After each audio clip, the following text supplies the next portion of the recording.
네, 인사드리겠습니다. 네, 같이 기도하고 시작하겠습니다.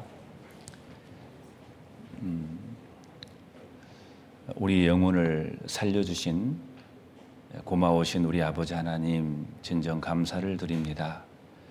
지옥 갈 수밖에 없었던 불쌍한 저희들을 위에서 이 땅에 예수 그리스도를 보내주시고 그 피를 흘려주심으로 말미암아 우리의 모든 죄를 다 사해 주신 그 은혜 진정 감사를 드립니다. 그 은혜에 항상 깨어서 감사함으로 날마다 주님을 찬양하며 살아갈 수 있도록 하나님 도와주시옵소서. 또한 주님께서 우리를 구원해 주실 뿐만 아니라 저희를 너무나 사랑해 주셔서 이 땅에 교회를 주시고 이 거룩한 교회 가운데 연결되어서 주님의 사랑을 더욱더 배우고 또 그 안에서 함께함으로 이 복음을 힘있게 전할 수 있도록 인도해 주심에 또한 감사를 드립니다. 오늘은 주일날 한 곳에 모여서 하나님의 말씀으로 교훈받고자 합니다. 이 시간 주님께서 함께 주시옵소서. 각자의 심령에게 꼭 필요한 말씀으로 공급해 주셔서 성령의 능력으로 위로받고 교훈받는 그런 귀한 시간 되게 하나님 도와주시옵소서. 하나님, 또 이 시간에도 하계수양회 5차 수양회가 지금 진행되고 있습니다. 주님 함께 주시옵소서. 말씀을 전하신 자의 그 입술을 주장해 주시고 듣는 분들의 마음을 활짝 열어주셔서 하나님의 말씀이 그 마음판에 심겨짐으로 구원받을 수 있도록 하나님 함께 주시옵소서. 이 시간을 주님께 의탁을 드립니다. 예수님의 이름으로 기도드렸습니다. 아멘. 우리 구약성경 다니엘서 6장을 보겠습니다. 구약성경 다니엘서 6장입니다.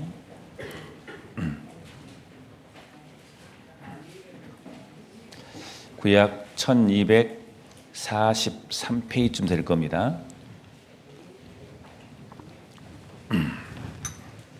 다니엘서 6장입니다. 6장 1절부터 제가 몇 구절 읽어드리겠습니다. 6장 1절, 다리오가 자기의 심원대로 방백 120명을 세워 전국을 통치하게 하고 또 그들 위에 총리 셋을 두었으니 다니엘이 그 중에 하나이라. 이는 방백들로 총리에게 자기의 직무를 보고하게 하여 왕에게 손해가 없게 하려 함이었더라. 다니엘은 마음이 민첩하여 총리들과 방백들 위에 뛰어남으로 왕이 그를 세워 전국을 다스리게 하고자 한지라. 이에 총리들과 방백들이 국사에 대하여 다니엘을 고소할 틈을 얻고자 하였으나 능히 아무 틈 아무 허물을 얻지 못하였으니 이는 그가 충성되어 아무 그릇함도 없고 아무 허물도 없음이더라. 자, 그 다음에 우리 23절을 보겠습니다. 23절, 왕이 심히 기뻐서 명하여 다니엘을 굴에서 올리라 하매 그들이 다니엘을 굴에서 올린즉 그 몸이 조금도 상하지 아니하였으니 이는 그가 자기 하나님을 의뢰함이었더라. 여기까지만 읽겠습니다. 한 주 동안 또 주 안에서 평안하셨는가 모르겠습니다. 날씨가 몹시 덥습니다. 그러나 또 오늘 정점으로 해서 점점 아마 더 시원해질 거라고 또 믿습니다. 어떤 건강 관리 잘 해주시고 또 바이러스가 계속해서 이렇게 번지고 있는데 각자 나름대로 위생 관리 해주시고 각자 이렇게 대비를 하시면서 건강하게 신앙생활을 하셨으면 좋겠습니다. 전에 다니엘서를 이제 계속 배우고 있습니다. 다니엘서 4장을 지지난주인가요? 한번 배우지 않습니까? 사장에 나와 있는 느부갓네살 왕에 대해서 이제 배웠는데 기억이 나신가 모르겠습니다. 느부갓네살 왕이 교만해서 하나님께서 그 왕을 7년 동안 압제를 했습니다. 그 교만을 꺾이는데 7년이 필요했던 겁니다. 그래서 왕이 그 교만함을 알고 회복하고 회개하고 돌이키니까 하나님께서 느부갓네살 왕의 총명을 다시 원상 회복시켜 줍니다. 그래서 하나님께서는 교만을 낮추시는 하나님에 대해서 우리가 느부갓네살 왕을 통해서 우리가 배웠습니다. 그리고 또 전에는 다니엘서 5장에 나와 있는 바벨론의 마지막 왕인 벨사살 왕에 대해서 한번 배운 적이 있는데 기억하시는가 모르겠습니다. 이렇게 말씀이 그대로 인터넷에 남아 있습니다. 그렇기 때문에 이렇게 반복해서 말씀을 들으시는 게 신앙생활에 굉장히 도움이 되실 거라고 생각이 듭니다. 그 바벨론의 마지막 왕이 이제 벨살살 왕의 최후, 아마 잘 기억하실 겁니다. 하나님께서 그 왕에게 경고를 했잖아요. 메네메네 데겔 우바르신, 하나님의 손으로 직접 벽에다가 그 글을 쓰는 겁니다. 벨살살 왕 당신을 저울에 달아보니까 실격이에요. 결국은 벨살살 왕은 깨닫지 못하고 완전히 패망하고 맙니다. 바벨론은 멸망하고 말잖아요. 그걸 통해서 우리가 어떤 교훈을 받을 것인지 다니엘서 5장을 통해서 자세히 배웠습니다. 오늘은 다니엘서 6장을 한번 살펴보려고 합니다. 다니엘서 6장 내용은 조금 우리가 많이 익히 좀 많이 들었던 내용들이라고 생각합니다. 다니엘이 모함으로 인해서 사자굴에 들어갑니다. 그러나 하나님이 천사를 보내서 그 사자의 입을 막음으로써 그 사자굴에서 건짐받는 다니엘의 이야기가 다니엘서 6장에 자세하게 기록이 되어 있습니다. 다니엘서 6장을 좀 알아보기 전에 다니엘서 5장 30절을 잠깐 보겠습니다. 5장 30절, 그날 밤에 갈대아 왕 벨사살이 죽임을 당하였고 메대 사람 다리오가 나라를 얻었는데 때에 다리오는 62세였더라. 성경을 보면은 사람 인물이 나오고 나이까지 정확히 나와 있습니다. 사실이기 때문에 그렇죠. 추상적인 의미가 아니라 성경은 구체적으로 나와 있습니다. 실제 일어났던 사건이었습니다. 지금으로부터 2600년 전에 이 바벨론 지역에서 있었던 하나의 큰 사건이었습니다. 바벨론의 거대한 나라였는데 마지막 왕 벨사살 왕이 죽임을 당했습니다. 그런데 메대 사람 다리오가 등장해요. 메대 사람 다리오. 우리가 혹시 배워서 기억이 나신 분은 계시겠지 모르겠지만은 바벨론 다음에 등장한 나라가 페르시아입니다. 근데 그것은 이미 하나님이 다니엘을 통해서 이미 예언한 나라입니다. 그런데 이 페르시아가 등장할 때 메대와 파사 아시죠? 하나님이 다니엘에게 환상을 보여줬습니다. 그 큰 짐승이 있는데 두 뿔이 있는데 먼저 나온 뿔이 있고 나중에 나온 뿔이 있는데 그 나중에 나온 뿔이 훨씬 강하다고 했잖아요. 먼저 나온 뿔은 메대고 나중에 나온 뿔은 바사입니다. 바사가 메대를 삼킴으로써 바사가 통일합니다. 그게 페르시아입니다. 페르시아 역사를 보면은 하나님이 다니엘에게 예언했던 그대로 역사가 흘러간다는 것을 우리가 알 수 있습니다. 그런데 고레스 왕이 이제 죽임을 당했습니다. 그건 메디아인데 메대 왕 다리오가 나라를 얻었습니다.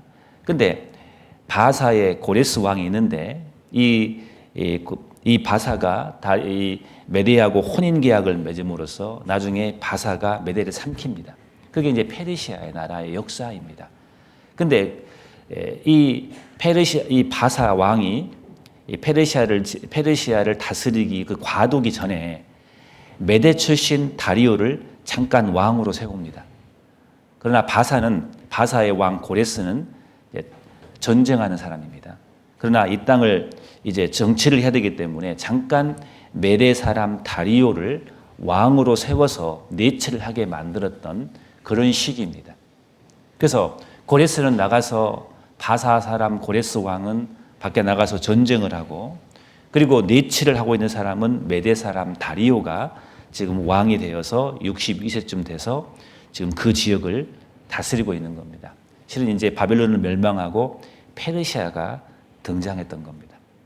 이 다리오가 이제 왕이 되어서 내치를 하는데 6장 2절을 보니까 120명을 세웠다고 했어요. 전국에. 그게 무슨 뜻이냐면은 이 페르시아 이 거대한 왕국이 있는데 이 왕국을 다스릴 때 120개 정도 되는 도를 세운 거예요.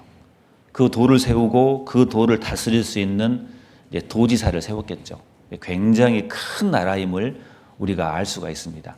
방백 120명을 세웠으니까. 그러니까 120개 지역으로 분할을 해서 120명을 임명해서 전국을 통치하게 했던 겁니다. 근데 그만큼 많은 통치하는 120명을 임명을 했는데 또 관리할 사람이 필요하잖아요. 모든 걸 통치해서 관리할 사람이 필요해서 그 위에 세운 사람이 총리인데 총리 셋을 둔 거예요. 2장에 보면 총리 셋을 뒀다고 했어요. 그러니까 이러는 거예요. 자, 다리오 왕이 있고 그 밑에 총리 셋이 있고 그 밑에 방백 120명이 있는 거예요. 전국을 다스리는. 이런 조직으로 페르시아가 운영이 되었던 겁니다. 근데 그 120명의 방백들을 잘 다스릴 사람이 필요한데 총리 3사람이 필요한 거예요. 총리 3사람이. 총리 3사람을 이렇게 뽑는 거예요. 이렇게. 근데 6장 2절에 보시면은 2절 또 그들 위에 총리 셋을 두었으니 다니엘이 그 중에 하나이라. 이는 방백들로 총리에게 자기의 직무를 보고하게 하여, 그러니까 120명의 도지사가 있는데 그 사람들이 이 총리에게 보고를 해야 돼요. 어떻게 다스리는지. 지금 정부 조직과 비슷합니다. 근데 2절 하반절에 보면은 자기의 직무를 보고하게 하여 왕에게 손해가 없게 하려 함이었더라 그랬어요. 왕에게 손해가 있으면 안 돼요. 왕에게 손해가 없단 말은 어떤 부분이냐면은 경제적인 부분일 거란 말이에요. 그러니까 이 왕이 총리 셋을 세우는데 가장 중요한 나라가 잘 살게 하기 위해서 특히 경제적인 문제를 잘 다스릴 수 있는, 경제를 맡아서 잘 다스릴 수 있는 능력자 총리 3명이 필요했던 거예요.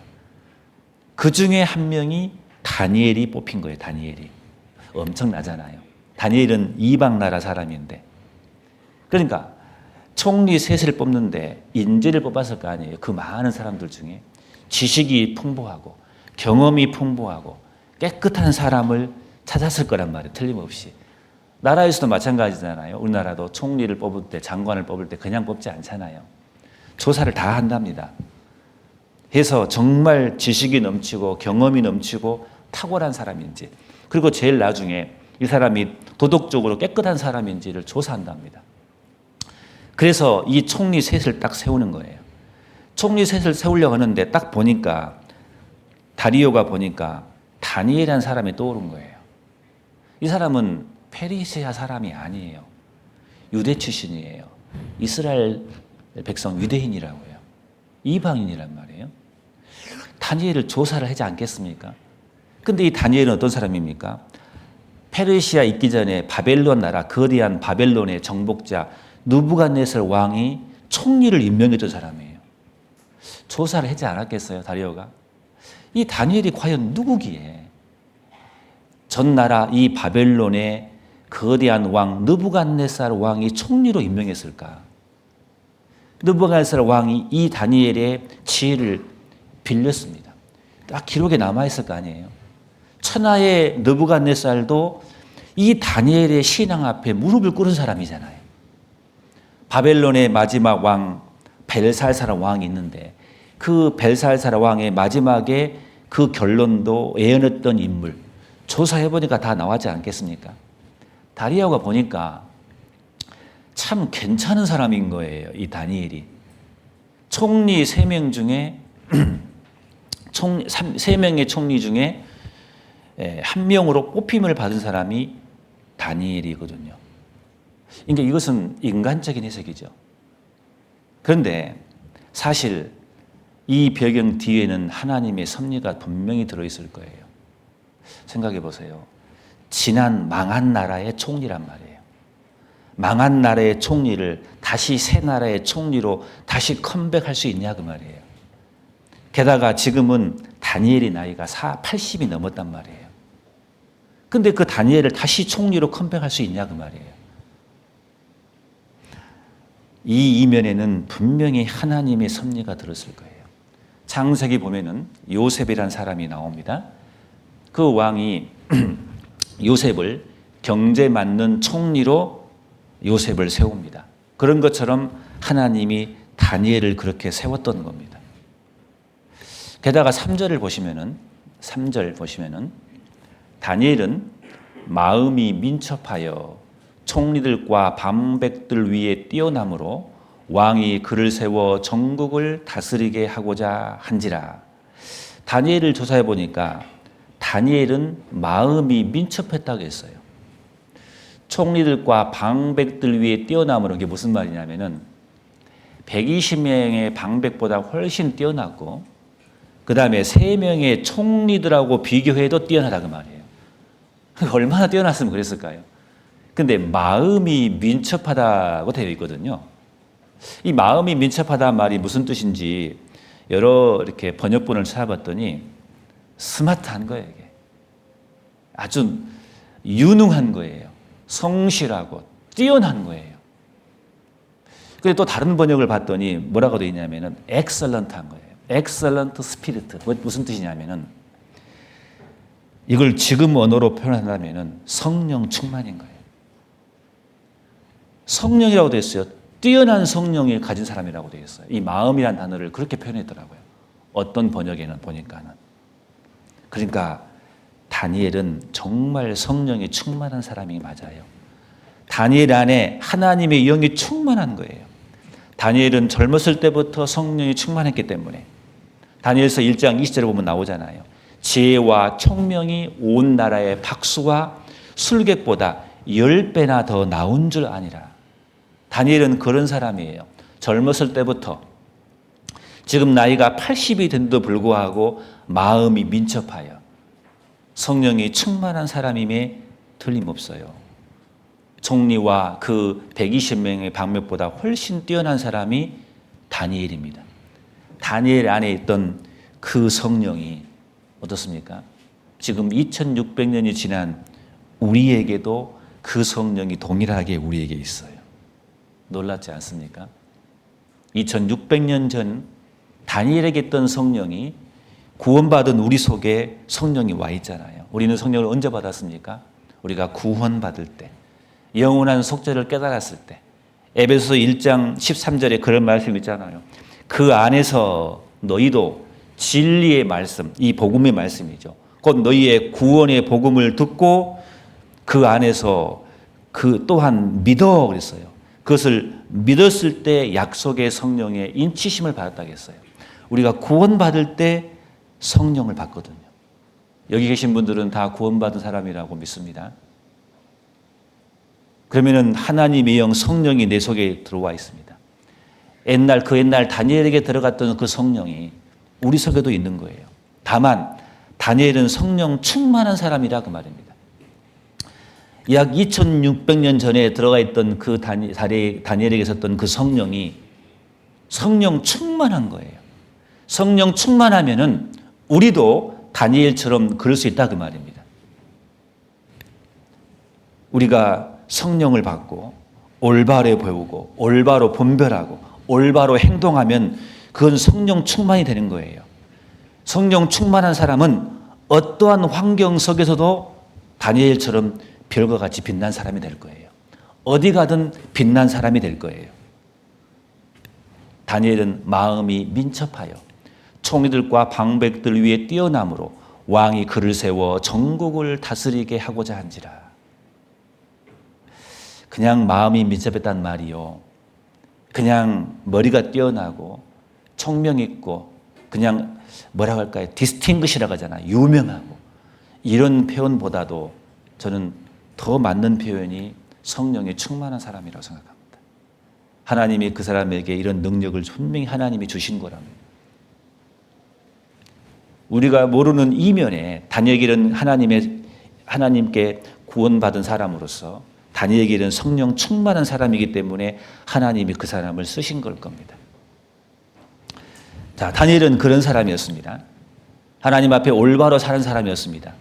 근데 그 다니엘에게도 불청객이 찾아옵니다. 뭡니까? 핍박이라는 게 찾아옵니다. 여기 보시면 괜찮았습니다. 핍박이라는 게 옵니다. 4절에 보겠습니다. 4절을 같이 한번 읽어보겠습니다. 이에 총리들과 방백들이 국사에 대하여 다니엘을 고소할 틈을 얻고자 하였으나 능히 아무 틈 아무 허물을 얻지 못하였으니 이는 그가 충성되어 아무 그릇함도 없고 아무 허물도 없음이었더라. 자, 이런 다니엘에게도 어김없이 찾아온 게 뭐냐면은 핍박이라는 게 찾아옵니다. 다니엘은 다른 나라 출신입니다. 페르시아 사람들이 좋아할 리가 없습니다. 많은 미움을 받았을 겁니다. 총리로 뽑았는데 하필 보니까 다니엘은 포로로 잡혀온 사람이거든요. 다른 많은 총리들과 많은 사람들이 분명히 시기했을 겁니다. 그래서 다니엘을 고소할 틈을 얻고자 하여 다니엘을 조사를 해본 거예요. 어떻게 하면 다니엘을 무너뜨리려고. 예수님이 계시는데 많은 이스라엘의 율법사들이 예수님을 죽이려고 했어요. 근데 마태복음 27장 18절에 뭐라 하겠습니까? 이는 저가 그들의 시기로 예수를 넘겨준 줄을 알미니라. 그 당시에 빌라도가 예수님을 십자가에 죽인 그 재판관입니다. 그 빌라도가 한 말이에요. 빌라도가 봐도 예수님은 죄가 없는 분이에요. 그런데 예수님을 죽이려고 하는 거예요. 그 이유는 그들이 예수님을 시기했다고 했어요. 마찬가지예요. 다니엘을 보니까 이방인이 와가지고 총리가 된 거예요. 왕에게 총애를 받는 거예요. 사람들이 시기합니다. 핍박을 합니다. 어떻게 하면 다니엘을 무너뜨리려고 갖은 노력을 다합니다. 조사를 하지 않았겠습니까? 사람들이 모든 머리 좋은 사람을 총동원해가지고 다니엘을 조사 다 해봐라겠어요. 고소할 틈을 얻고자 조사해 보니까 보고서가 올라왔어요. 깨끗함, 그의 생활 클린, 죄 없음, 아무 틈이 없어요. 아무 허물이 없어요. 충성되이 그 일을 했어요. 아무 그릇함도 없어요. 조사해 보니까 다니엘은 정말 깨끗한 사람인 거예요. 모든 면에서 탁월해 버린 거예요. 그 사람들이 보고 깜짝 놀랐을 겁니다. 다니엘은 젊었을 때부터 관직에 있는 사람입니다. 많은 사인을 했을 거예요. 사인 하나 빠진 거 있을 것이다. 하나도 없어요. 서류 하나 빠진 거 있겠지. 하나도 없어요. 확인해 보니까 다니엘은 고소할 틈이 하나도 없는 거예요. 국사, 능력, 탁월함, 실수 없음. 조사를 보고 그 조사관이 깜짝 놀랐을 거예요. 우리는 여기서 무엇을 배웁니까? 우리 구원받은 그리스도인은 자기가 속해 있는 가정이나 직장에서 최고가 되어야 됩니다. 만약 어떤 그리스도인이 카센터를 한다고 합시다. 그럼 옆에 있는 불교를 믿는 카센터 사람보다 훨씬 뛰어난다고 생각합니다. 안 그러겠어요? 우상신을 믿는 사람보다 정말 구원받은 하나님의 사람은 그 사람보다 훨씬 뛰어나고 훨씬 차 잘 고치고 훨씬 친절하고 훨씬 정직하고 저는 그래야 한다고 생각합니다. 그게 맞잖아요. 근데 옆에 불교 다니는 사람보다 차도 잘 못 고치고 친절하지도 못하고 정직하지도 못하고 그러면서 교회 다닌다고 말하시면 안 됩니다. 그잖아요. 하나님을 창피하게 만드는 겁니다. 우리는 가정이나 직장이나 내가 있는 곳에서 우리는 그 누구보다도 잘해야 되고 친절해야 되고 정직해야 됩니다. 우리가 있는 위치에서 최선을 다하는 전문가가 되어야 됩니다. 우리는 거기서 인정받아야 됩니다. 그것도 신앙이라고 생각합니다. 다니엘은 그런 사람이에요. 그렇잖아요. 아무 흠이 없어요. 아무 틈이 없어요. 허물이 없어요. 엑설런트한 겁니다. 우리 예수님이 그랬던 것처럼. 여러분, 우리 예수님을 상상해 보십시다. 우리 예수님은 목수셨습니다. 육신의 직업이. 어떠세요? 예수님이 목수 일을 대충 하실 것 같습니까?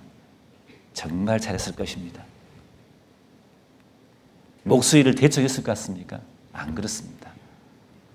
우리 여기를 잡아놓으시고 잠언 22장을 봐보겠습니다. 잠언 22장을 보겠습니다. 시편 다음 잠언 22장이 있습니다. 잠언 22장 29절을 봐보겠습니다. 잠언 22장 29절 같이 한번 읽어보겠습니다. 네가 자기 사업에 근실한 사람을 보았느냐?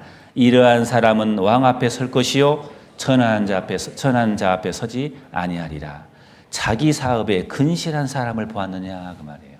이런 사람은 왕 앞에 설 것이요 천한 자 앞에 서지 아니하리라 라고 되어 있어요. 근실한 사람, 정말 기술도 뛰어나고 그쪽 분야에선 자기가 전문가여야 돼요. 저는 우리 그리스도인들은 그래야 한다 생각합니다. 구원받은 그리스도인이 내가 있는 위치에서 일을 대충 한다면은 그게 무슨 빚이 되겠냐 그 말이에요. 우리는 주님을 나타낸 사람으로서 내가 있는 위치에서 뛰어나게 노력해야 된다고 생각합니다. 다니엘은 그런 사람이었습니다. 아무 틈이 없는 자라겠어요. 오해받을 일을 안 했어요. 틈이란 게 뭡니까? 조금만 틈을 타고 사람들은 고소하려고 하거든요. 그 틈도 없었어요. 오해받을 일을 안 한 거예요.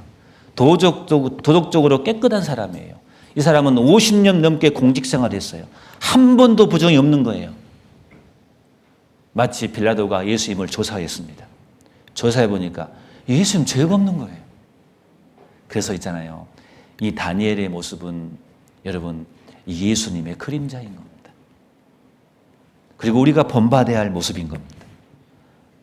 우리는 구원받은 사람으로서 정말 어디 가서도 뛰어나야 되고 어디 가서도 정직해야 되고 올바르게 살아야 할 사람이 그 누구보다도 우리 구원받은 사람인 겁니다. 다니엘은 아무 틈, 아무 허물, 모든 것에 충성, 이런 보고서가 올라온 거예요. 다니엘에게. 이 모습을 볼 때마다 예수님이 생각납니다. 여기를 잡으시고 누가복음 23장을 봐보겠습니다. 누가복음 23장. 빌라도가 예수님을 조사한 겁니다. 누가복음 23장 봐보십시오. 22절을 봐보겠습니다. 22절 제가 읽겠습니다. 빌라도가 세 번째 말하되 이 사람이 무슨 악한 일을 했느냐? 나는 그 죽일 죄를 찾지 못하였나니 때려서 놓으리라 한데 나는 그 죽일 죄를 찾지 못하였다 그랬어요. 예수님은 허물이 없는 분이세요. 놀랍지 않습니까? 다니엘은 그런 사람입니다. 세상은 어떻습니까? 세상은 부정으로 얼룩져 있습니다. 돈과 인맥으로 권력을 사는 그런 부정이 난무하는 것이 이 세상입니다. 세상은 성적으로 타락되어 있습니다. 세상은 술의 유혹에 취해 있는 것이 세상입니다. 돈의 노예가 된 것이 세상입니다. 거짓이 뒤범벅이 된 것이 세상입니다. 맞잖아요. 세상에 공의가 어디 있습니까? 지금 뉴스를 봐보십시오. 너무나 무서운 것이 세상입니다. 술의 유혹에 취해 있는 것이 세상이고 돈의 노예에 된 것이 세상이고 거짓으로 뒤범벅이 된 것이 세상입니다. 그렇기 때문에 우리 교회는 더욱 깨끗해야 되는 겁니다. 세상이 너무 더러워서 우리가 도덕의 표준이 되어야 되는 겁니다. 우리가 표준이 되어야 되는 겁니다. 세상은 어둡기 때문에 우리가 빛이 되고 우리가 소금이 되어야 되는 겁니다. 특히 젊은 분들에게 부탁드립니다. 성적으로 깨끗해야 됩니다. 틈을 주면 안 됩니다. 도덕적으로 정말 깨끗해야 됩니다. 아침 이슬같이 깨끗한 그런 젊은 사람이 되어야 됩니다. 돈을 조심해야 됩니다. 술자리를 조심해야 됩니다. 조금만 틈이 있으면 세상 권세가 우리에게 흠집을 내고 우리에게 파고듭니다. 우리 그리스도인들은 아무리 능력이 탁월해도 도덕성에 흠이 가면은 무기력하게 됩니다. 그렇잖아요. 우리는 그리스도인입니다. 우리는 달라야 됩니다. 세상에서나 세상 사람이나 우리나 똑같다면은 우리가 구원받은 증거를 무엇으로 표현할 수 있겠습니까? 다니엘은 아무 허물이 없다고 했습니다. 성실했다는 겁니다. 자기 가정에서나 직장에서 성실한 사람입니다. 일하는 근무 시간에 사장 없다고 성경 봐야 되겠냐 그 말이에요. 쉬는 시간에 성경 보는 거예요. 일할 때는 열심히 일하는 거예요. 그렇잖아요. 내가 조직 가운데 일할 때 열심히 일하고 쉬는 시간에 짬을 내서 열심히 성경 보고 자기 사업에 근실한 사람을 보았느냐. 다니엘은 정말 자기 일에 충성된 사람이에요. 책임감이 강한 사람이에요. 믿을만 했다 그 말입니다. 일을 맡겨주면은요, 기일 내에 기필코 하는 사람인 거예요. 다니엘은 여러 가지 방향으로 조사해 보지만 아무 허물이 없는 사람이에요. 우리는 가끔 주님을 위해서 큰 일을 하기를 원합니다. 그런데 하나님은 큰 일 하기보다는요, 우리가 하나님 앞에 먼저 깨끗한 그릇이 되기를 원하십니다. 그래서 성경에 디모전서 그런 말씀 있잖아요. 그러므로 누구든지 자기를 깨끗하게 하면 귀히 쓰는 그릇이 된다고 했어요. 거룩하고 주님의 쓰심에 합당하며 모든 선한 일에 예비함이 되리라. 하나님은 특히 깨끗한 그릇을 쓰십니다. 아무리 능력이 뛰어나도 도덕적으로 흠이 가면 하나님은 그 사람은 탈락시킵니다. 하나님은 그 사람을 절대 쓰시지 않습니다. 깨끗한 그릇입니다. 다니엘은 그런 사람입니다. 다니엘은 기도의 사람이고 믿음이 탁월한 사람이고 특히 자기 일에도 성실한 사람이 다니엘이 틀림없습니다. 그래서요, 구원받은 아내가 집안 청소도 안 하고 구원받지 않은 남편에게 날마다 욕하고 밥도 안 주면서 나는 구원받지 않는 남편에게 맞고 왔다고 핍박받았다고 말하지 마십시오. 그건 핍박이 아니에요. 그것은 징계받는 겁니다. 핍박은 뭐냐? 잘못이 없는데 오는 고난이 핍박인 겁니다. 그렇잖아요. 우리 그리스도인은 핍박을 받는 것이지 그런 고난을 받는 것이지 그런 징계를 받으시면 안 되지 않습니까? 우리는 착각합니다. 사람들은요. 남편이 나를 핍박한다고. 내 잘못으로 오는 핍박은 그건 핍박이라고 말하시면 안 됩니다. 다니엘에게 진짜 고난이 왔습니다. 예수님은 요한복음 15장에 십자가에 죽으시기 전날 밤에 말씀하셨습니다. 세상이 너희를 미워하면 너희보다 먼저 나를 미워한 줄 알라 했어요. 핍박을 받을 거라 그 말입니다. 복음을 전하는 곳에. 여러분 어떻습니까? 내가 있는 곳에서 혹시 핍박을 받으시나요? 요한복음 17장에 예수님이 마지막 그 기도의 내용이 나옵니다. 세상이 너희를 미워하였사오니 세상이 너희를 미워한다 그 말입니다. 이는 내가 세상에 속하지 아니함 같이 너희도 저희도 세상에 속하지 아니함이라. 우리가 세상에 속하지 않기 때문에 세상이 우리를 싫어하는 거예요. 미워하는 거예요. 그건 핍박입니다. 그건 고난이라 그래요. 여러분 그거 받고 계십니까? 저는 받아야 된다고 생각합니다. 왜 핍박이 없습니까? 내가 내 신분을 알리지 않기 때문에 그러는 거예요. 내 신분답게 그리스도와 함께 살지 않기 때문에 핍박이 없는 거예요. 세상은 당연히 미워하게 되겠어요, 우리를. 근데 내 정체를 드러나지 않거든요. 왜요? 그럼 고달프거든요. 우리 시대에 핍박이 없습니다. 울면서 부모에게 맞아가면서 교회 온 사람이 없어요. 핍박이 있어야 되는 겁니다. 올바로 살면 당연히 핍박이 있는 거예요. 다니엘은 올바로 산 사람이었습니다. 시기가 있는 거예요. 질투가 있는 거예요. 다니엘을 무너뜨리려고 하는 거예요. 우리 시대에 핍박이 없어요. 신기합니다. 그러니까 복음이 폭발적으로 일어나지 않는 거예요. 초창기에 우리 복음이 들어왔을 때 얼마나 많은 핍박이 있었습니까? 내 정체를 드러내기 때문이에요. 세상은 우리를 미워하게 돼 있어요. 어차피. 예수님은 그렇게 말씀하십니다. 내가 세상에 속하지 아니함 같이 저희도 세상에 속하지 아니함이라. 그렇기 때문에 세상이 너희를 미워할 것이다. 바울이 복음 전할 때 봐보십시오. 누가 어떤 사람들이 바울을 환영했습니까? 바울은 가는 곳마다 불청객이었습니다. 그리스도인답게 사는 사람, 진짜 고난이 오는 겁니다. 이게 정상적인 겁니다. 조사해 보니까 다니엘 단 한 가지 단점이 하나도 없는 거예요. 근데 한 가지 단점이 딱 있습니다. 뭡니까? 우리가 보기에는 장점인데 그들이 보기엔 단점이에요. 뭡니까? 이 사람은 하나님밖에 모르구나. 이 사람은 항상 기도하는 사람이구나. 이 사람들이 꾀를 낸 거예요. 그래서 7절, 8절처럼 꾀를 내는 거예요. 이 사람들이 꾀를 내기를 왕한테 보고를 하는 겁니다. 30일 동안, 자, 7절 보겠습니다. 나라의 모든 총리와 수령과 방백과 모사와 관원이 의논하고 모든 사람이 의논해가지고 왕에게 한 율법을 세우며 한 금령을 정하실 것을 구하려 하였는데 왕이여 그것은 곧 이제부터 30일 동안에 누구든지 왕 외에 어느 신에게나 사람에게 무엇을 구하면 사자굴에 던져 넣기로 한 것이 하나 법을 정해버린 거예요. 다니엘을 무너뜨리려고 30일 동안 이 왕 외에 다른 왕에게 다른 신에게 기도하면은 이 사람은 무조건 처형입니다. 사자굴에 밥이 떠서 사자 밥이 되게 만드는 겁니다. 왜? 다니엘을 무너뜨리려고 완전히 코너에 몰잖아요. 다니엘을. 이 사람들이 꾀를 낸 거예요. 왜? 다니엘을 보고 딱 보니까 아무 흠이 없어요. 아무 틈이 없어요. 이걸로는 안 되겠어요. 다니엘은 분명히 항상 하나님께 기도한 사람이기 때문에 이것을 트집 잡아가지고 법을 만들어서 다니엘을 죽이려고 모함을 하는 겁니다. 근데 놀랍게도 충격적인 이야기가 다니엘 6장 10절에 보면은 10절을 같이 읽겠습니다.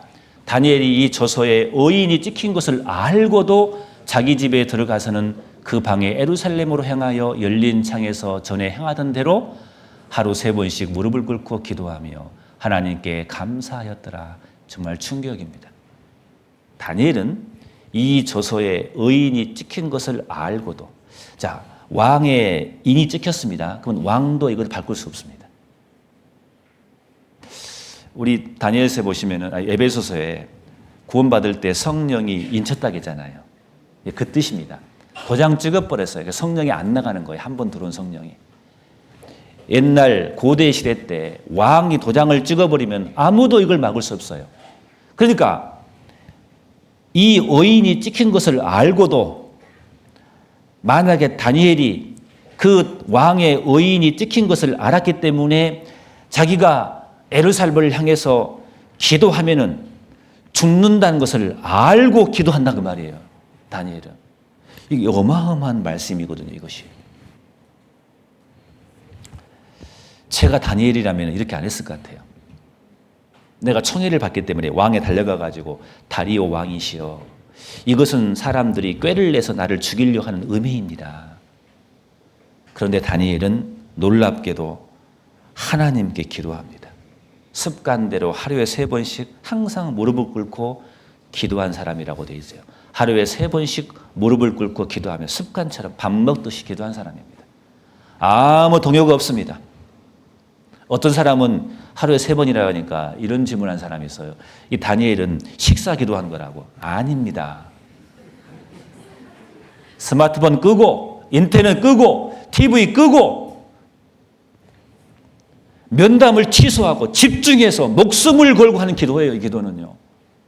그 의인이 찍힌 것을 알고 기도한 사람이에요. 이 놀랍지 않습니까? 예루살렘을 향해서 기도했다고 했어요. 왜 그러냐면은 솔로몬 시대 때 솔로몬이 성전을 건축하고 나서 이스라엘 백성들에게 그 성전에 있는 것을 향해서 기도하라고 했거든요. 다니엘은 그래서 어렸을 때부터 습관처럼 항상 예루살렘을 향해서, 왜? 성전이 있는 자리이기 때문에. 왜? 하나님을 향해서. 하나님을 향해서 기도한 사람이었습니다. 그 말씀을 읽고 평생 어렸을 때부터 습관처럼 그렇게 왔던 거예요. 근데 이 기도는 다니엘이 80세가 넘을 때까지 습관처럼 다 노인이 돼 있는데 기도를 하고 있는 거예요. 근데 이 기도는 감사의 기도라고 했어요. 어떻게 감사가 나오냐고요. 죽을 줄 아는데. 죽을 줄 아면서 무릎을 기도해요. 근데 감사하였더라고 했어요. 감사. 우린 전에 이 말씀을 한번 배운 적이 있습니다. 빌립보 4장 6절.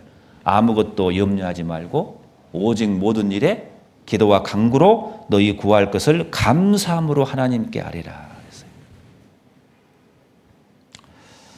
죽을 줄 아는데 왜 감사가 나오냐 그 말이에요. 믿음이 있기 때문에 그런 거예요.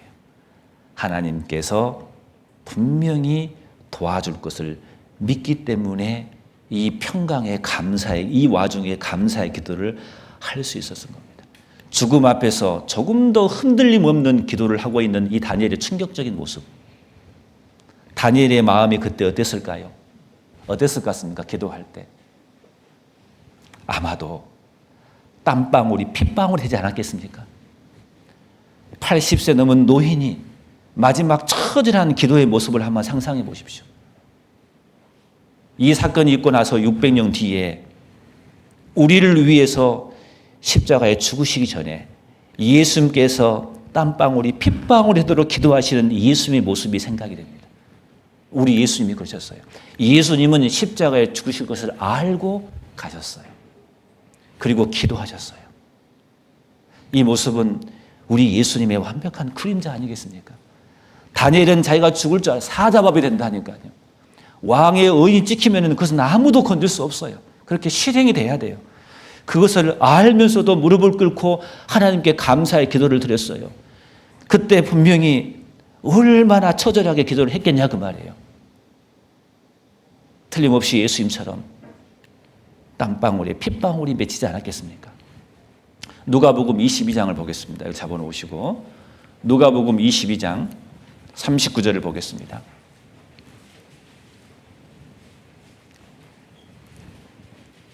누가복음 22장 39절 예수께서 나가사 습관을 쫓아 감람산에 가심에 제자들도 쫓았더라. 이거 또 비슷하지 않습니까?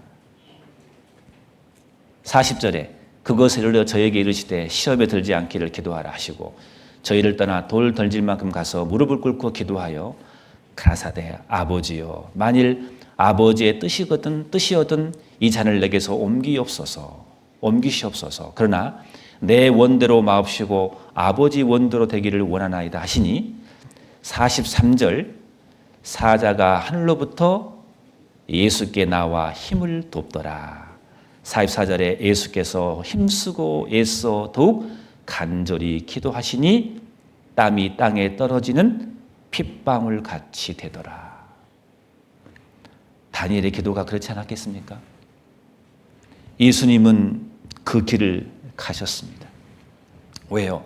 그래야 우리가 구원을 받기 때문에. 양손에 대못이 박힙니다. 양발에 큰 못이 박히고 머리에 가시말년 쏘시고 온몸에 채찍에 맞습니다. 옆구리에 창이 찔립니다. 그 얼마나 고통스럽게 그것을 아신다니까요, 예수님은. 그러면서도 그 길을 가신 거예요. 그 예수님은 천지를 창조하신 분입니다. 그분은 정말 흠이 없는 거룩 그 자체이십니다. 그분은 모든 것을 아시는 전지전능하신 분입니다. 그분은 십자가에서 내려올 수 있는 권세가 있는 분입니다. 그런데 그 길을 가신 겁니다. 왜? 나 때문에, 내 죄 때문에. 우리는 다니엘의 모습에서 예수님의 모습을 보아야 됩니다. 그래서 구약 성경은 예수님의 그림자인 겁니다. 한 사건으로 끝나는 게 아닙니다. 다니엘은 알고도 그 기도를 했다는 겁니다. 어떤 사람 말합니다. 꼭 기도를 그렇게 할 필요가 있냐고. 그냥 창문 닫고 하면 되지. 그잖아요. 문 닫고 그냥 몰래 기도하면 되는 것이지. 좀 기도 안 하다가 30일 참다가 그 다음에 하면 되는 것이지. 다니엘이 그걸 몰랐겠습니까? 만약 이 위기를 넘긴다면 이 넘긴다고 해서 그 무함한 사람들이 또 가만히 있겠냐고요. 또 다른 밥을 만들어서 또 넘어지게 할 겁니다. 뻔할 겁니다. 그래서 다니엘은 목숨을 건 기도를 한 겁니다. 이 기도할 때 졸았겠습니까? 목숨을 걸고 한 기도. 목숨을 걸고 하는 이 신앙은 힘이 있습니다.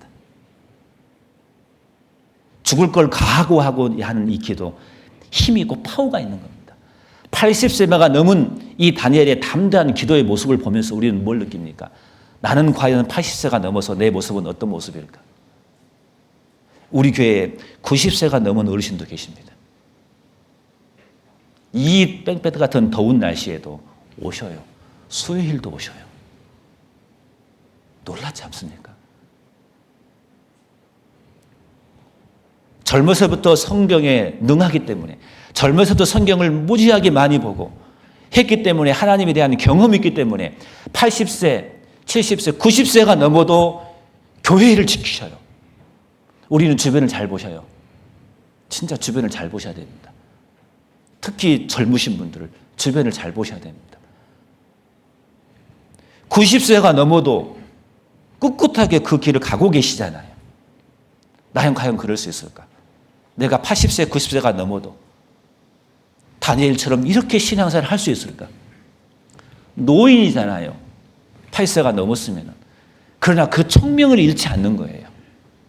어떠한 모습 속에서도 죽은 줄을, 사자밥이 된 줄을 알면서도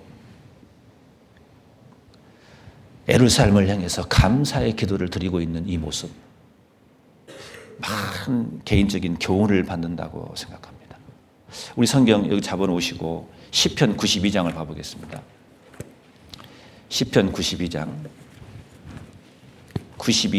12절을 한번 봐보겠습니다. 시편 92장 12절 보시면은 구약 870페이지일 겁니다. 시편 92장 12절. 의인은 종려나무 같이 번성하며 레바논의 백향목 같이 발육하리로다. 여호와의 집에 심겼으며 우리 하나님의 궁전에서 흥황하리로다. 자, 14절 같이 읽겠습니다. 늙어도 결실하며 진액이 풍족하고 빛이 청청하여. 15절 같이 읽겠습니다. 여호와의 정직하심을 나타내리로다. 여호와는 나의 바위시라. 그에게 풀이가 없도다. 14절에 늙어도 결실하며 진액이 풍족하고 빛이 청청하여. 신앙은 나이와 상관이 없다고 생각합니다. 제가 며칠 전에 한 자매님의 간증을 들었습니다. 본인의 아버님에 대한 이야기를 하셨습니다. 나이가 많으신데 지금도 그 신앙을 지키는 모습을 보면서 왜 그럴까? 그 원인이 뭘까? 젊었을 때부터 이 하나님 말씀을 사모하고, 젊었을 때부터 열심히 하나님 말씀을 암송하고, 젊었을 때부터 하나님을 많이 경험하고 교회에서 봉사하고 그것이 있었기 때문에 나이가 들어도 그것을 유지한다는 것을 본인이 깨달은 거예요. 본인이 깨달은 걸 보고. 젊었을 때부터 신앙에 딱 습관이 들어야 됩니다. 그래야 늙어서도 청명을 잃지 않아요. 신앙의 청명을 잃지 않는 겁니다. 솔로몬은 늙어서 청명을 잃어버렸잖아요. 그렇잖아요. 다윗은 곧 죽음이 임박해도 청명을 잃지 않았어요. 그렇잖아요. 곧 죽게 생겼습니다. 이불을 덮어도 따뜻하지 않아요. 그래서 신하들이 뭐라 했습니까? 다윗에게 몸을 따뜻하게 하려고 젊은 처녀들을 준다겠어요. 다윗이 거절했잖아요. 야, 그거 보면서요. 마귀는 끝까지 시험합니다. 끝까지. 죽음이 임할 때까지 마귀는 시험 끝까지 임합니다. 다니엘은 죽음 앞에서 자기의 청명을 잃지 않았어요. 하나님을 절대로 배신하지 않는 거예요. 이방 나라 왕 다리오 왕이지만, 불신자 왕이지만 다니엘이 얼마나 하나님을 사랑하는지를 알았어요. 딱 보니까. 딱 다리오가 보니까 다니엘은 주일만 하나님 섬기는 사람이 아니라는 것을 알은 거예요.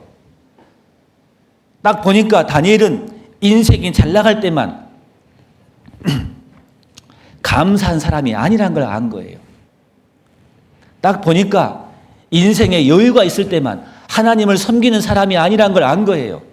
왕이 보기에도 다니엘은 달라요. 어려서부터 하나님을 섬겼고 중년이 되어도 노인이 되어도 나이가 80이 넘어도 항상 하나님을 섬기는 사람이란 걸 안 거예요. 불신자가 봐도 보이는 거예요, 그게. 인생 최고의 성공 자리에 있을 때에도 가장 나쁠 때에도 세상과 타협하지 않는 사람이란 걸 안 거예요. 가장 위기의 순간에도 하나님을 원망하지 않고 나아가는 사람이라는 것을 불신자의 왕의 눈에도 비친 거예요, 그게. 다니엘은요. 안 그러겠습니까? 다니엘은 다른 거예요. 다른 사람과 다른 거예요. 불신자의 왕이었지만 다니엘을 인정해 주는 거예요. 우리의 신앙이 그래야 된다고 생각합니다. 우리의 신앙을 이방인이 우리를 인정해 줄 수 있어야 됩니다. 적어도 이 사람이면 괜찮다. 우리가 불신자들 앞에서 그분들이 우리에게 점수를 매긴다면 우리는 무슨 점수를 받겠냐고 말입니다. 다니엘은 항상 하나님을 섬긴 사람이었습니다. 딱 보니까 인정된 사람이었어요. 그래서 다리오가 뭐라고 합니까? 사자굴에 들어갈 수밖에 없는데 너희 하나님이 너를 구원하리라. 왕이 그렇게 믿어준 거예요. 이 다리오 왕은 다니엘을 아꼈어요. 안 주고 싶어요. 근데 도장을 찍어버렸는데요. 안타까웠어요. 다니엘이 살기를 원했어요. 다리오 눈에 다니엘이 보이거든요. 그 다니엘을 통해서 하나님이 보이는 거거든요. 17절 봐보겠습니다. 다니엘서 6장 17절. 이에 돌을 굴려다가 굴 아구를 막음에 왕이 의인과 귀인들의 인을 쳐서 봉하였으니 이는 다니엘을 처치한 것을 병개함이 없게 하려 함이더라. 그러니까 딱 굴 막고 완전히 나오지 못하게 딱 거기다 도장을 찍어버린 거예요. 아무도 그걸 문 열지 못하게. 다니엘은 죽을 수밖에 없어요.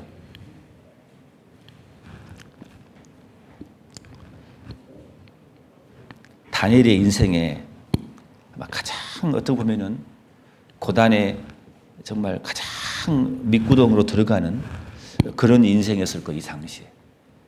사자가 있는 굴에 딱 갇혀져 있어야 돼요. 그 군사들이 다니엘을 끌고 그 사자 굴에 들어갈 겁니다. 다니엘은 기절하지 않았어요. 아마 그래서 당당했을 것 같아요. 다니엘이 사자 굴에 들어갈 때 어떻게 걸어갈 것 같습니까? 질질 끌려갔을 것 같습니까? 절대 그러지 않았을 겁니다. 당당하게 걸어가는 그 다니엘의 모습을 보고 그 군인들이 아마 그 모습이 더 무서웠을 겁니다. 우리 그리스도인들은 어떠한 상황에서 담대해야 합니다. 내가 푸른 초장을 달린다 하더라도 주님이 나와 함께함을 모른다면 그 사람의 인생은 불안합니다. 그렇지만 사망의 골짜기를 다닐지라도 주님이 나와 함께 하심을 믿는다면 그 사람은 담대합니다. 참 그리스도인처럼 살아가는 겁니다. 시편 23장에 그런 말씀 있잖아요. 내가 사망의 음침한 골짜기를 다닐지라도 해를 두려워하지 아니할 것은 주께서 나와 함께 하심이라. 주의 지팡이와 막대기가 나를 안위하시나이다. 여러분, 우리의 삶 속에서 구원받은 사람 지옥 갈 걱정은 안 하지만 내 삶 속에서 하루하루를 불안해 하십니까? 우리는 다니엘을 볼 필요가 있습니다. 20절 봐보겠습니다. 다니엘이 든 굴에 가까이 이르러는 슬피 소리질러 다니엘에게 물어 가로되 사시는 하나님의 종 다니엘아 너의 항상 섬기는 내 하나님이 사자에게서 너를 구원하시게 능하셨느냐. 이게 이제 이튿날에 이제 왕이 새벽에 일어나서 급히 사자굴에 가서 다니엘에게 하는 말이거든요. 이렇게. 그러니까 가니까 이제 다니엘이 그 사자굴에서 이제 뭡니까? 살아난 거예요.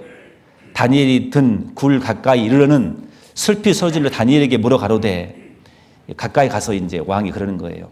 사시는 하나님 종 다니엘아 이렇게 한 거예요. 다니엘 살기를 원하는 겁니다. 근데 이 표현이 참 재밌죠. 사시는 하나님의 종 다니엘아 그랬어요. 종은 지금 다리오 왕의 종이에요. 나의 종 다니엘아라고 외치지 않는 거예요. 하나님의 종 다니엘아. 자기 밑에 총리지만 자기 부하가 아닌 걸 알아요. 이 사람은 제국의 왕이 부릴 수 없는 사람이구나. 이 거대한 페르시아 제국 왕 명령 앞에 다들 안 된다고 했는데 이 사람은 밥 먹듯이 그냥 밥 먹는 것처럼 자연스럽게 기도하러 온 사람이거든요. 죽을 줄 알면서도 담대하게 기도한 사람이거든요. 왕은 다니엘은 보고 이건 다른 사람인 거예요. 이 사람은 나의 권력으로 누릴 수 없는 사람이구나. 이 사람은 하나님의 사람이구나. 이방인의 눈에 비친 거예요, 그게. 많은 사람들은 나에게 아첨하고 그런 부하들은 많은데 이 사람은 정말 지조가 있는 사람이구나. 담대한 다니엘을 훨씬 이 다리오 왕은 아낀 거예요. 이 땅의 권력자인 나도 이 사람을 구원할 수 없지만 너의 하나님이라면 너를 구원하지 않겠느냐. 왕의 바람인 거예요. 그 앞에서 왕이 그렇게 말하고 있는 겁니다. 그때 다니엘이 살아납니다. 21절 보겠습니다. 다니엘이 왕에게 고하되 왕이여 원컨대 왕은 만세수를 하옵소서. 나의 하나님이 이미 그 천사를 보내어 사자들의 입을 봉하셨으므로 사자들이 나를 상해치 아니하사오니 이는 나의 무죄함이 그 앞에 명백함이 오며 또 왕이여 나는 왕의 앞에도 앞에도 해를 끼치지 아니하였나이다. 다니엘이 왕에게 말합니다. 나의 하나님이 이미 그 천사를 보내어서 사자들의 입을 봉하셨어요. 하나님이 다니엘에게 그걸 보여주신 겁니다. 천사가 와서 사자 입을 막아버렸어요. 사자가 불쌍해요. 그렇죠? 천사가 입을 막아버렸어요. 하나님이 다니엘에게 그걸 보여줬다고 생각합니다. 그러면서 다니엘이 그 왕에게 하는 말이 이 말입니다.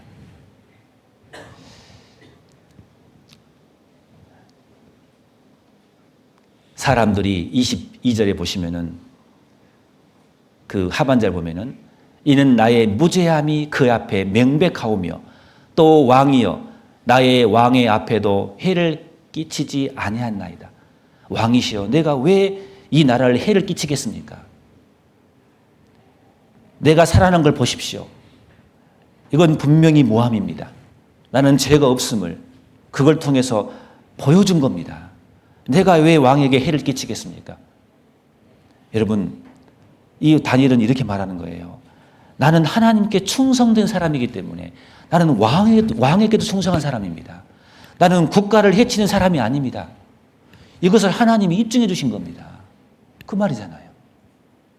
여러분, 하나님께 충성한 사람, 자기 일에 소홀히 하지 않습니다.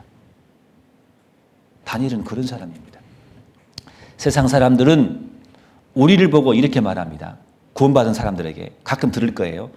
이 사람이 교회에 열심히 다니기 때문에 우리 조직에 해가 된다고. 그런 말을 들은 사람도 있을 거예요. 이 사람이 술을 안 먹기 때문에 우리 팀 분위기가 떨어진다고.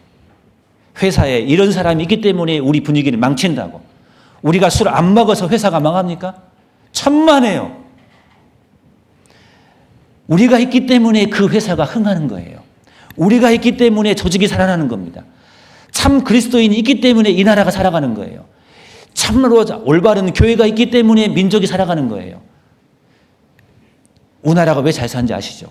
복음이 들어왔기 때문에 그러는 거예요. 맞잖아요. 우리는 그것을 보여줄 필요가 있는 거예요.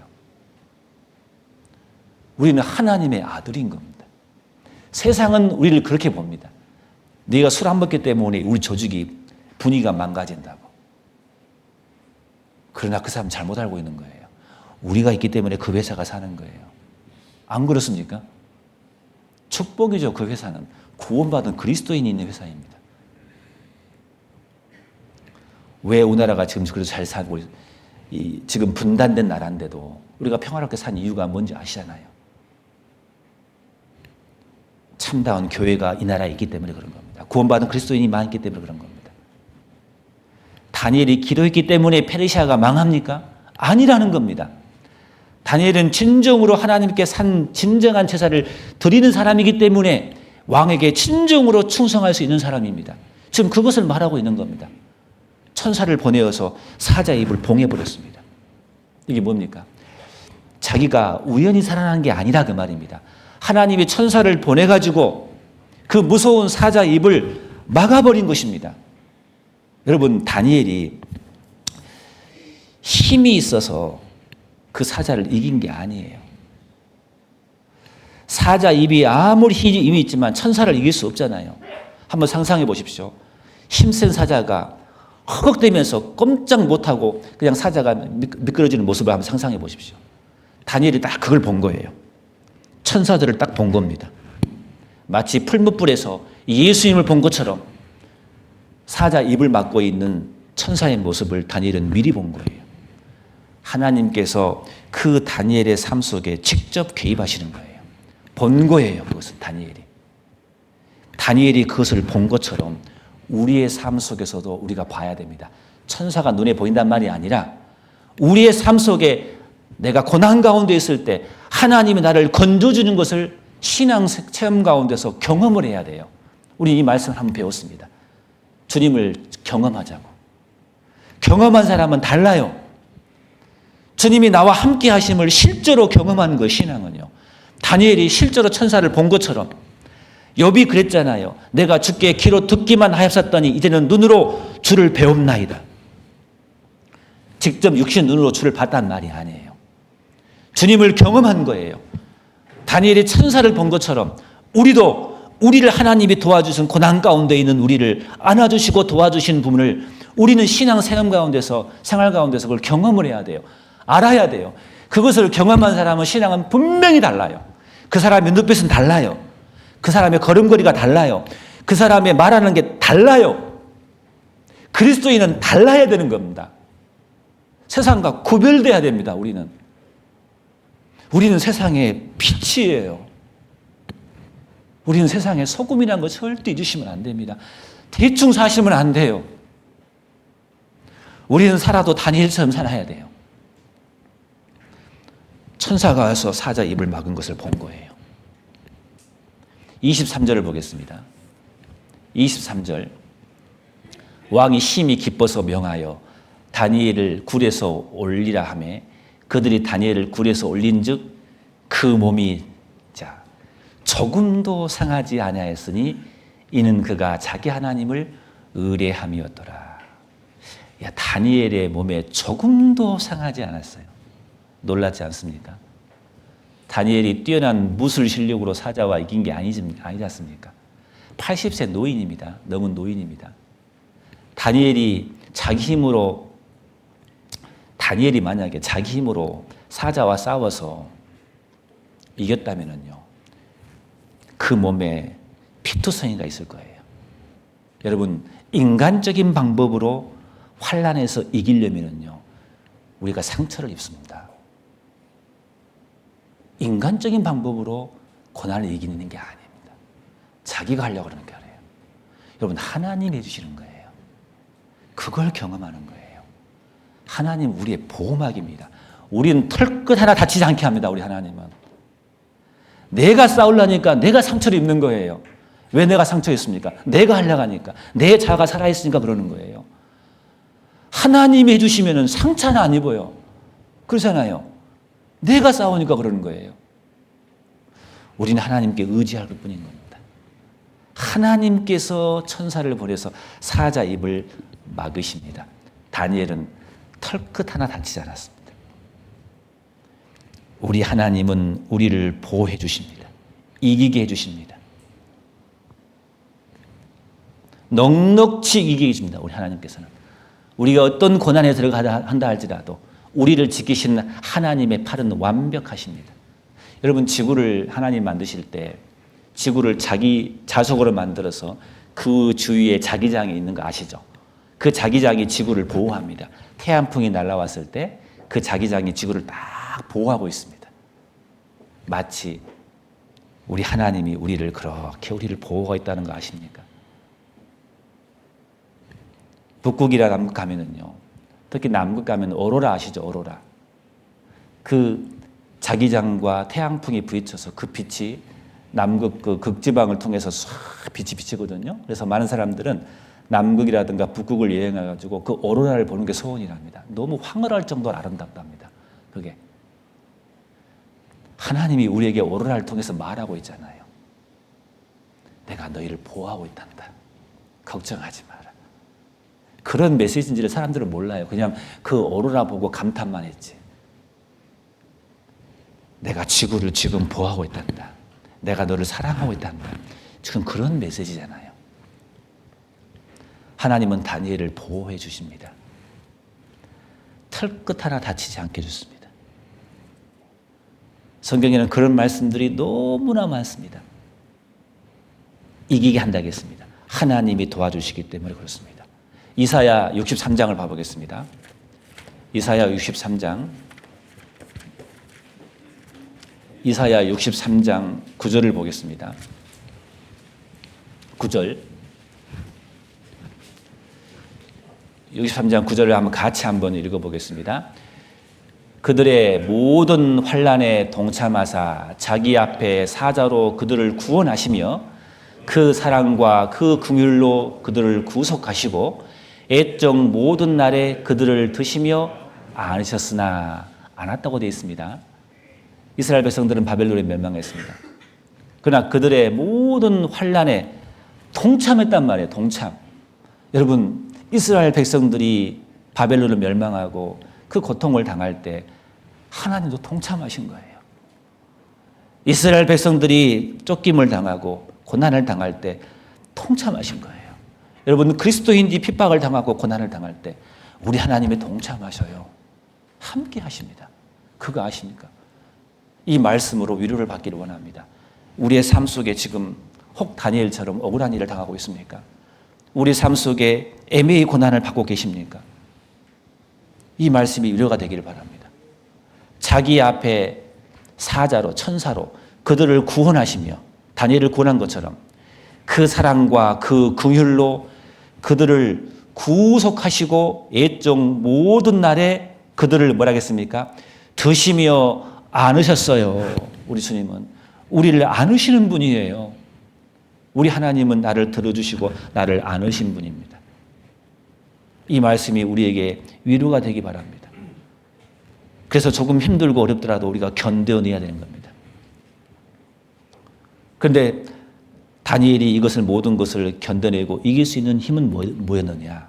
다니엘서 6장을 보겠습니다. 6장 10절 보겠습니다. 6장 10절. 다니엘이 이 저서에 의인이 찍힌 것을 알고도 자기 집에 들어가서는 그 방에 예루살렘으로 향하여 열린 창에서 전에 행하던 대로 하루 3번씩 무릎을 꿇고 기도하며 그 하나님께 감사하였더라 라고 되어 있고, 죄송합니다. 23절 보겠습니다. 23절. 왕이 심히 기뻐서 명하여 다니엘을 굴에서 올리라 하매 그들이 다니엘을 굴에서 올린즉 그 몸이 조금도 상하지 아니하였으니 이는 같이 읽겠습니다. 그가 자기 하나님을 의뢰함이었더라. 다시 말씀드리면 이는 그가 자기 하나님을 믿었더라 그 말입니다. 살려줄 것을 믿은 거예요. 우리가 사자굴에 들어가더라도 우리가 꼭 놓지 말아야 할 것이 있다면 믿음의 줄인 거예요. 믿음의 줄을 꼭 붙잡으면 음침한 골짜기를 다닐지라도 사자굴에서 우리 하나님이 우리를 건질 것입니다. 사자굴에 들어간다 해도 할지라도 하나님은 그곳에서 우리를 건질 수 있는 능력이 있는 분입니다. 우리는 그것을 신앙생활 가운데서 경험을 하십니다. 하나님은 반드시 우리의 믿음에 보상을 하십니다.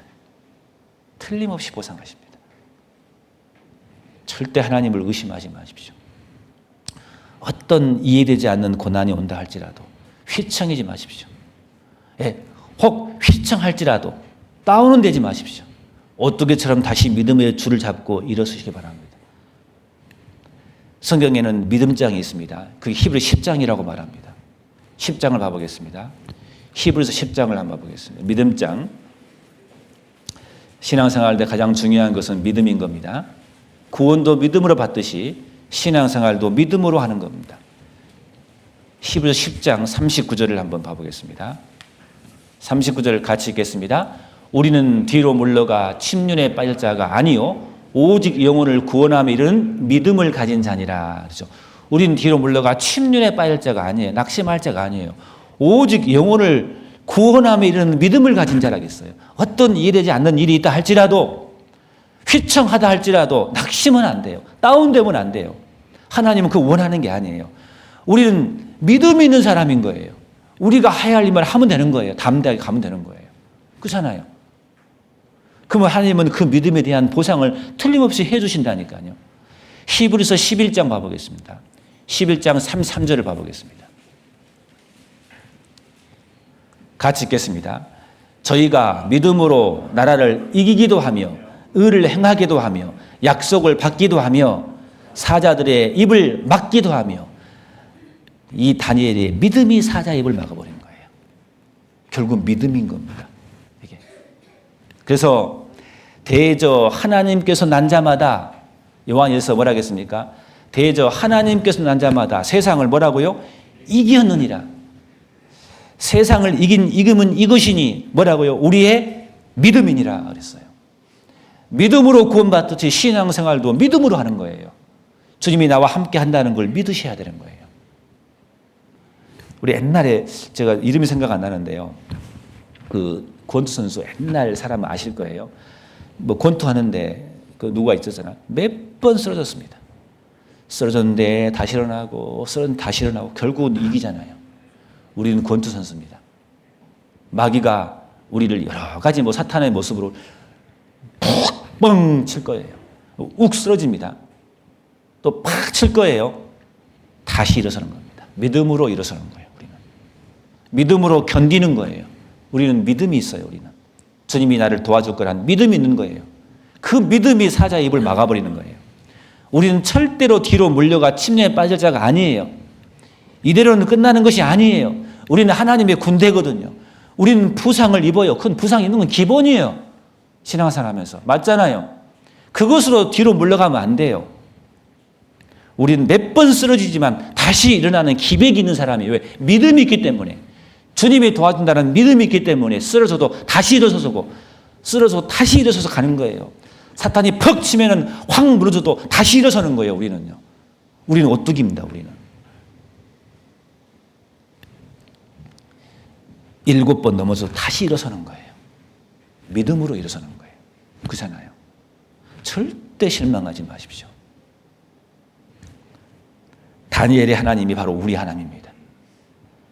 다니엘에 있는 성령이 바로 내 안에 있습니다. 그렇기 때문에 동일하게 우리에게도 적용되는 겁니다. 그 옛날 다니엘에게만 적용되는 게 아니라 우리에게도 적용되는 겁니다. 이것은. 그래서 이 성경 말씀이, 그 말씀이 기록이 되어 있는 겁니다. 나중에 다니엘을 모함했던 사람들 봐보십시오. 사자굴에 던지자마자 사자의 밥이 되어버렸습니다. 그 일가족이 다 죽었습니다. 하나님께서 갚으십니다.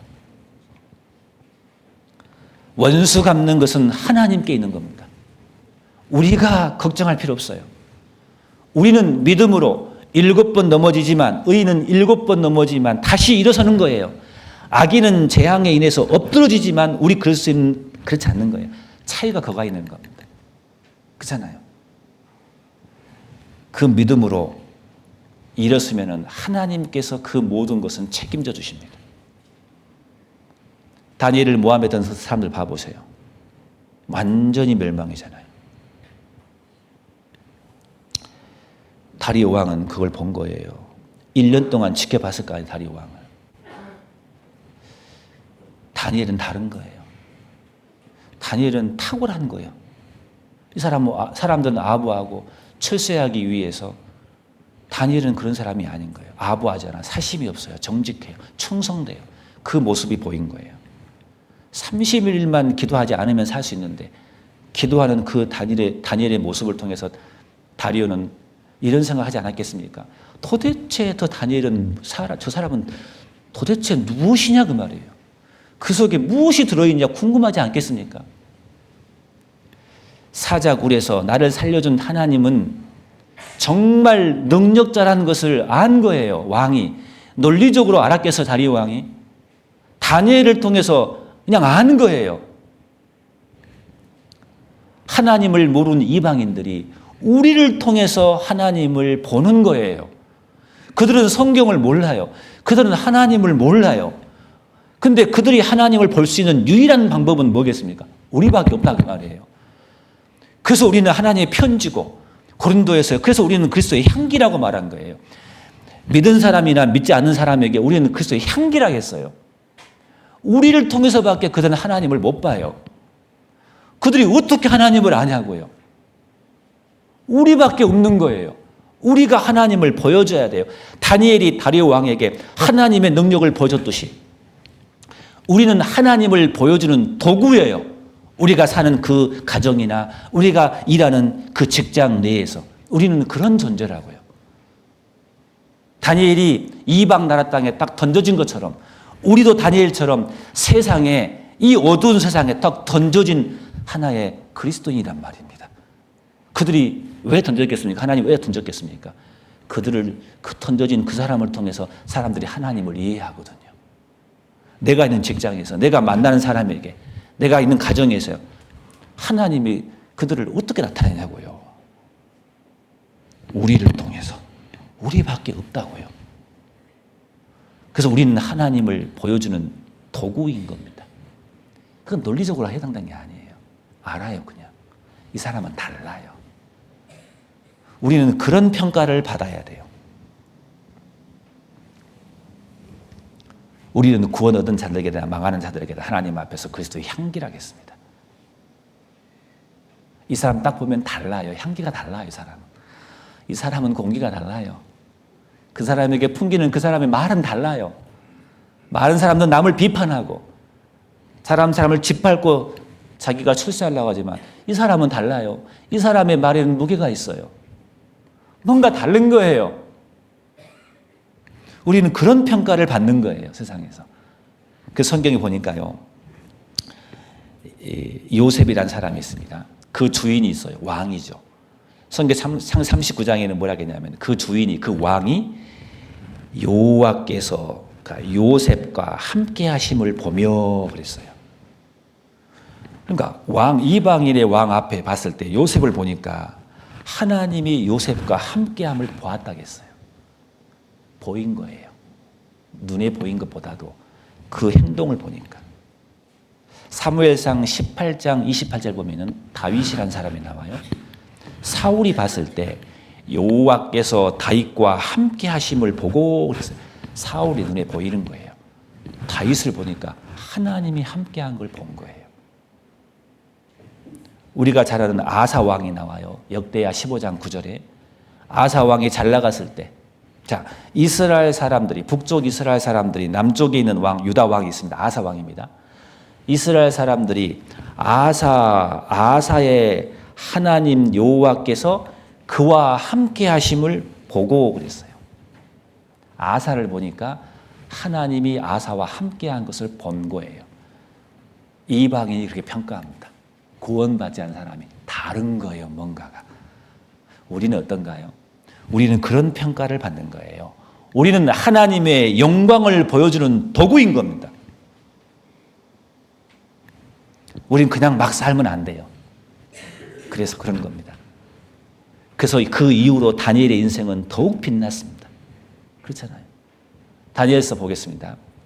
6장 28절을 봐보겠습니다. 6장 28절. 이 다니엘이 다리오 왕의 시대와 바사 사람 고레스 왕의 시대에 형통하였더라라고 되어 있어요. 지금 거의 이 시대가 과도기니까 BC 한 538년쯤 됐단 말이에요. 근데 고레스 왕이 죽을 때가 약 BC 530년이란 말입니다. 그러니까 약 한 계산해 보면은 약 10년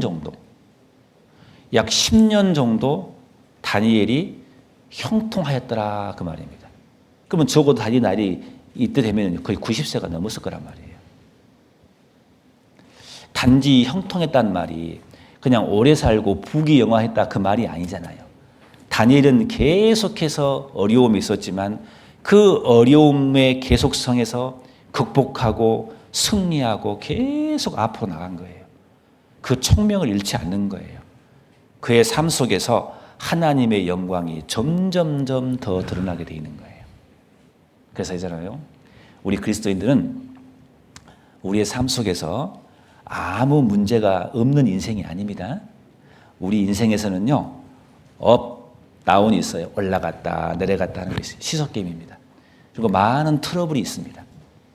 근데 그 시련을 극복하고 믿음으로 뚫고 나가는 거예요. 시련보다 강한 것은 은혜로 날마다 번창하는 거예요. 다니엘은 그랬어요. 그 시대까지 형통했다겠어요. 신앙이 더 잘하는 겁니다. 우리 그리스도인이 아무 일이 없을 것 같습니까? 올바로 살아가는데 세상에 가만히 있을 것 같습니까? 아니에요. 세상은 우리를 미워하게 돼 있어요. 핍박이 당연히 있습니다. 고난이 있을 수밖에 없어요. 그러나 믿음으로 우리가 그것을 헤쳐나가는 거예요. 우리의 청명을 절대 잊으시면 안 됩니다. 잃으면 안 됩니다. 자, 올라갔다 내려갔다 트러블이 있습니다. 퍽 하면 쓰러질 수 있습니다. 다시 일어섰습니다. 믿음으로 일어서는 겁니다. 나이가 들어도 오래돼도 우리가 주님을 향하는 그 청명을 잊지 맙시다. 우리가 있는 그 자리에서 그리스도인답게 살아갑시다. 이방인이 심지어 우리를 평가해 줄 정도로 이 사람이면 되겠다. 네가 말하면 내가 말씀 들어 한번 가보겠다. 다른 사람 몰라도 너의 말이라면 내가 믿음이 간다. 그런 정도의 평가는 받아야 되지 않겠습니까? 적어도. 주님이 마지막 때 우리에게 원하는 모습입니다. 우리는 하나님의 영광을 나타내는 도구라는 것을 절대 잊으시면 안 됩니다. 가정에서나 직장에서나 어디 있든 간에 우리를 통해서 하나님을 보는 겁니다. 그들이. 우리는 나타내는 겁니다. 이 말씀만 읽고 끝내겠습니다. 에레미야 17장 봐보겠습니다. 에레미야 17장 5절을 봐보겠습니다.